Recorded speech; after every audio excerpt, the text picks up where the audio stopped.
വിശുദ്ധ ലൂക്ക എഴുതിയ സുവിശേഷം അധ്യായം 11 5 മുതൽ 13 ഉൾപ്പെടെയുള്ള വാക്യങ്ങൾ. പ്രാർത്ഥനയുടെ ശക്തി. അവൻ അവരോട് പറഞ്ഞു, നിങ്ങളിൽ ഒരുവനെ ഒരു സ്നേഹിതനുണ്ടെന്നിരിക്കട്ടെ.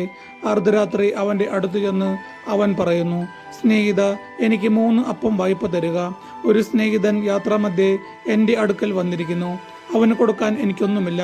അപ്പോൾ അവൻ്റെ സ്നേഹിതൻ അകത്തുനിന്ന് മറുപടി പറയുന്നു, എന്നെ ഉപദ്രവിക്കരുത്, കഥ കടച്ചു കഴിഞ്ഞു, എൻ്റെ കുഞ്ഞുങ്ങളും എൻ്റെ കൂടെ കിടക്കയിലാണ്. എഴുന്നേറ്റ്, നിനക്കൊന്നും തരാൻ സാധിക്കുകയില്ല. ഞാൻ നിങ്ങളോട് പറയുന്നു, അവൻ സ്നേഹിതനാണ് എന്നതിൻ്റെ പേരിൽ അവന് ഒന്നും കൊടുക്കുകയില്ലെങ്കിൽ തന്നെ നിർബന്ധം നിമിത്തം എഴുന്നേറ്റ് അവന് വേണ്ടത് നൽകും. ഞാൻ നിങ്ങളോട് പറയുന്നു, ചോദിക്കുവിൻ, നിങ്ങൾക്ക് ലഭിക്കും; അന്വേഷിക്കുവിൻ, നിങ്ങൾ കണ്ടെത്തും; മുട്ടുവിൻ, നിങ്ങൾക്ക് തുറന്നു കിട്ടും. എന്തെന്നാൽ ചോദിക്കുന്ന ഏവനും ലഭിക്കുന്നു, അന്വേഷിക്കുന്നവൻ കണ്ടെത്തുന്നു, മുട്ടുന്നവന് തുറന്നു കിട്ടുകയും ചെയ്യുന്നു.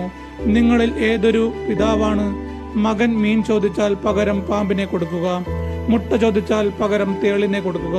മക്കൾക്ക് നല്ല ദാനങ്ങൾ നൽകാൻ ദുഷ്ടരായ നിങ്ങൾക്ക് അറിയാമെങ്കിൽ സ്വർഗസ്ഥനായ പിതാവ് തന്നോട് ചോദിക്കുന്നവർക്ക് എത്ര അധികമായി പരിശുദ്ധാത്മാവിനെ നൽകുകയില്ല.